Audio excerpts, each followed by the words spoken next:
Es hora de sumergirnos en algo que nos pone la piel de gallina y nos hace querer escondernos bajo las sábanas. Los payasos. ¿Te sorprende? ¿A quién no le gustan los artistas de nariz roja, cara blanca y pelo ridículo que se ganan la vida haciendo malabares y fabricando animales con globos?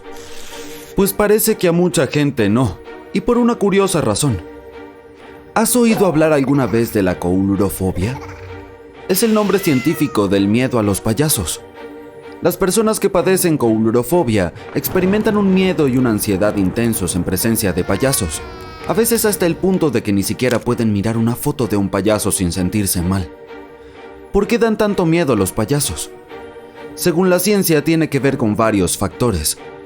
Empecemos por el maquillaje, que suele ser extremadamente exagerado y puede resultar inquietante, porque oculta la verdadera identidad del payaso y hace que parezca otra persona. Los científicos creen que a veces los payasos nos dan miedo porque no sabemos qué hay detrás de esas sonrisas falsas, o cuáles son sus verdaderas intenciones. Los zapatos enormes tampoco ayudan. Son varias tallas más grandes, lo que hace que los payasos parezcan torpes y descoordinados. Como somos incapaces de predecir sus movimientos, el cabello se nos eriza. Nuestro miedo también tiene que ver con su comportamiento. Los payasos tienen fama de erráticos y traviesos. No siempre sabemos qué van a hacer a continuación, y esa imprevisibilidad también puede asustarnos. Son muy conocidas algunas historias de payasos aterradores. Por ejemplo, Pennywise, el espeluznante protagonista de la novela de Stephen King, It. A primera vista puede parecer un artista simpático, pero no te dejes engañar. En realidad es una criatura que cambia de forma y a la que le gusta hacerle daño a la gente. ¡Qué impresión!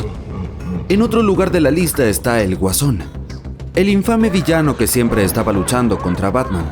Todas estas historias no le hicieron ningún bien al honrado nombre del payaso, eso es seguro. Pero, ¿de dónde vienen los payasos? Echemos un vistazo a su historia. Dejemos algo en claro primero. Los payasos no son solo gente divertida con grandes zapatos y narices rojas.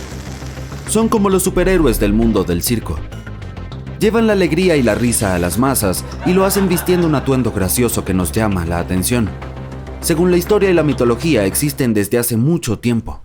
En las civilizaciones antiguas, desde Egipto hasta Roma, había personas que realizaban actos cómicos para entretener a la gente. Estos artistas eran conocidos como bufones y eran muy respetados. En la Edad Media, la vida de los cómicos se volvió bastante difícil. A algunas autoridades no les gustaba que la gente hiciera bromas y se divirtiera, así que prohibieron por completo este tipo de espectáculos. Pero las personas no se iban a quedar de brazos cruzados. Encontraron una forma de mantener viva la risa creando sociedades secretas de payasos que actuaban en las calles y en fiestas privadas, llevando máscaras y disfraces para ocultar su verdadera identidad.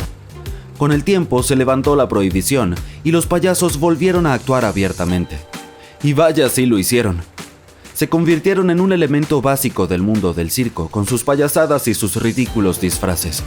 Algunos incluso se hicieron famosos, como el gran Carlitos Chaplin. ¿Has oído hablar alguna vez del rey de los payasos? Pues déjame que te cuente la historia de Joseph Joe Grimaldi, también conocido como el rey de los payasos de Clerkenwell. Sí, se me trabó un poco la lengua. Joe era una leyenda absoluta.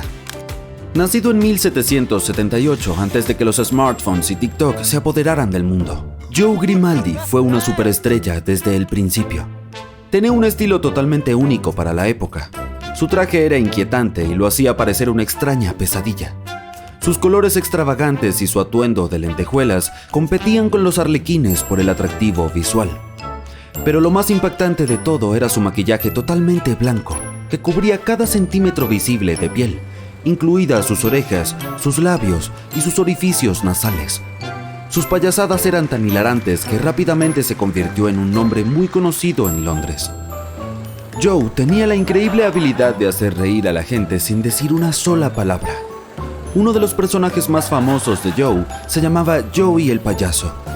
Era un sujeto adorable y torpe al que nada le salía bien. Siempre se caía, se tropezaba con las cosas y hacía el ridículo. Pero eso fue lo que lo hizo tan grande. La gente lo quería por sus tonterías. Sin embargo, la vida de Joe no fue todo carcajadas. También tuvo momentos muy duros.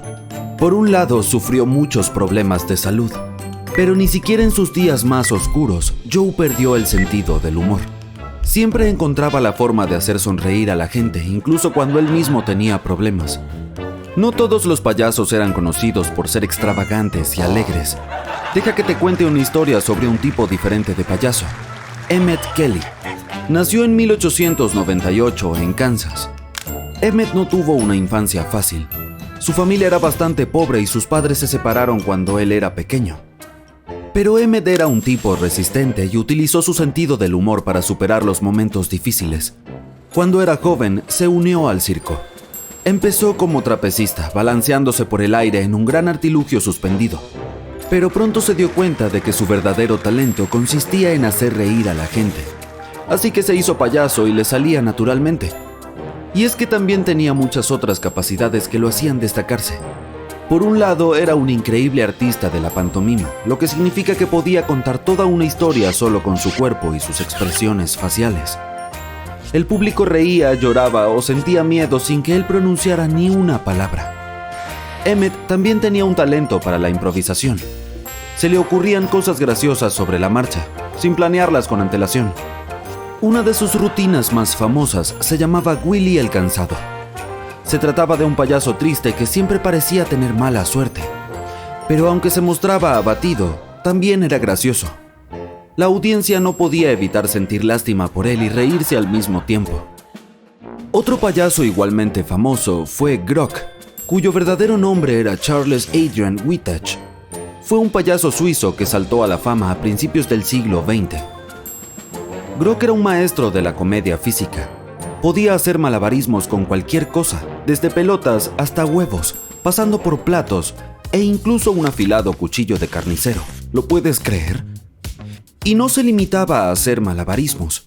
Balanceaba objetos sobre su nariz, su frente y también sobre la punta de su dedo mientras se paraba sobre una pierna. Pero Grock tenía otros talentos además de los malabarismos. También era un músico fantástico. Tocaba de todo, desde el acordeón hasta el violín y el piano. Y no solo tocaba esos instrumentos, sino que lo hacía de las formas más absurdas posibles. Imagínate, tocaba el piano de cabeza. Aunque parezca mentira, Grock también era un poco filósofo. Una vez dijo: "La risa es el sol que ahuyenta el invierno del rostro humano". ¿Y sabes qué? Tenía razón. Porque quienes veían sus actuaciones no podían evitar sonreír. A pesar de las críticas, sigue habiendo muchos payasos que actúan profesionalmente en todo el mundo. La mayoría de las veces son actores o cómicos cuyo objetivo es hacer reír a su público. Los encontrarás en circos, parques de atracciones, escuelas, centros comerciales e incluso en los hospitales. Se calcula que hay entre 50,000 y 100,000 payasos profesionales en todo el mundo. Y eso sin contar a los aficionados que también practican este arte. Si te interesa convertirte en un payaso, quizás debas tener en cuenta que el 95% trabajan a tiempo parcial y tienen otras ocupaciones para complementar sus ingresos. Y con esto me dejo de payasadas.